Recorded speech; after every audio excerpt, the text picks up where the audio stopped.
So in one of my recent videos, I showed off a more random trinket that I have around my house that is of high sentimental value to me.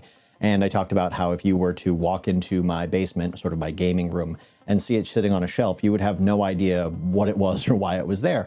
And that's to be expected. It's a large block of aluminum.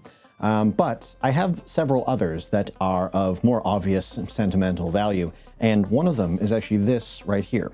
So if you are into Pokemon or gaming at all, you will probably recognize this. I will take it out of its case so that you can get a better look at it. But this is a Pokémon Blue cartridge, an original Pokémon Blue cartridge from the year it came out, which I think was 1996. Can't quite remember off the top of my head. Somewhere in that range, 94, 96. I keep it in this little case because this is my Pokémon Blue cartridge.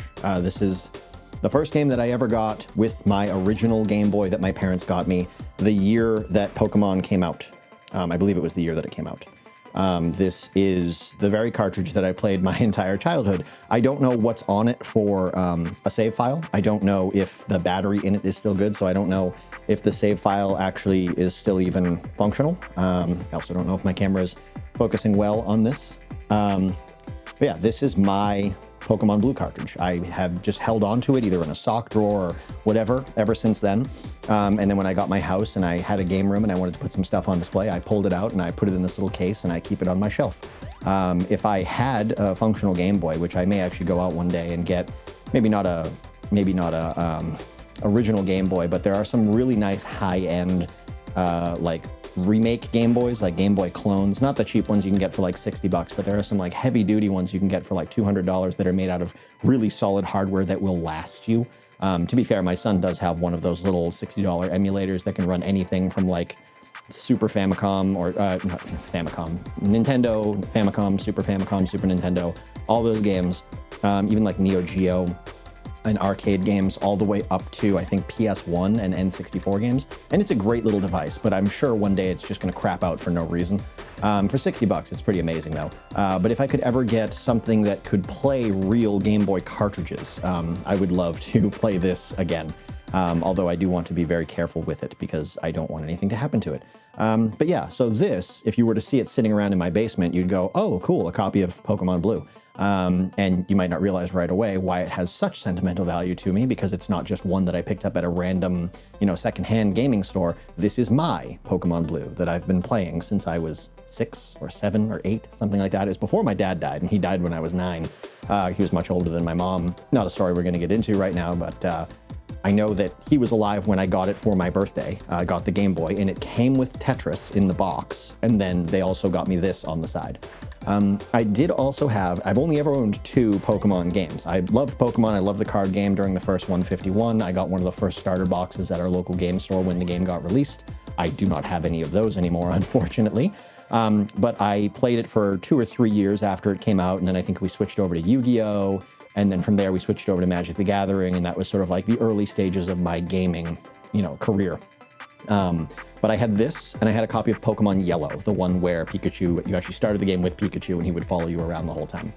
Those are the only 2 Pokemon cartridges I ever owned for any console, Game Boy, or otherwise. And I don't really care to own any others. To me, this is Pokemon. This, like, any game where you start adding beyond the first 151, or you start changing the mechanics of the game, how it's played, different controls or features or things that your character can do, that's not Pokemon anymore. I had this, I had Pokemon Yellow, and then again, I wish I knew where this was. I had this like 2-inch thick game guide walkthrough for all 3 games. I remember on the cover it said Blue, Red, and Yellow, because those were the only games out at the time. And it was a walkthrough of where to find everything in the games, like secret places you could go, random items you could find, like side paths that people often didn't take, how to do the infinite item glitch with Missing No off the coast of, I think, Cinnabar Island, where you would swim up and down and whatever item was in your 9th slot would get multiplied to 99 items. And I remember this stuff. Like, I haven't played the game in probably 20 years, or, other than playing emulators online. I certainly haven't gotten to that point in the game in probably 20 years, but I remember doing it as a kid on this cartridge.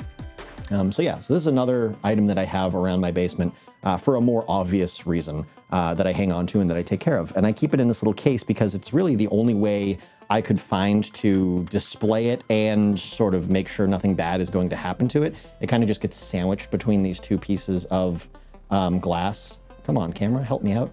I can't remember exactly what this case is for because it's too small to hold something like a baseball card. I think it's just like a display box for something, or maybe you're supposed to cut out 2" by 2" photos and just make it like a photo sphere or photo cube. But when you put the two pieces together, it fits in there pretty well. Now my camera's fighting with me. But it holds it in there pretty well. I like it. And this is how I keep it on my display case down here in the basement. To make sure nothing happens to it, but so that I can still always see it and that other people can see it and I can tell them how cool it is. But anyways, yeah, I hope you guys have enjoyed. If you have any other Pokemon stuff that you want me to talk about, like I said, I haven't really played since the very early days of the game, but I do have a few other things kicking around my basement, an old poster, things like that. But yeah, if you have anything else that you want me to talk about related to Pokemon or gaming or the early days of gaming, back in the mid-90s when it comes to things like Pokemon and other TCGs, I'm happy to talk about it.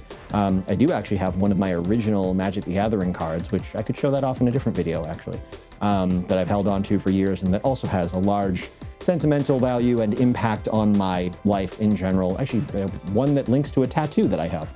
So maybe I'll talk about that in another video. But anyways, I hope you guys have enjoyed this, and I will see you in the next one.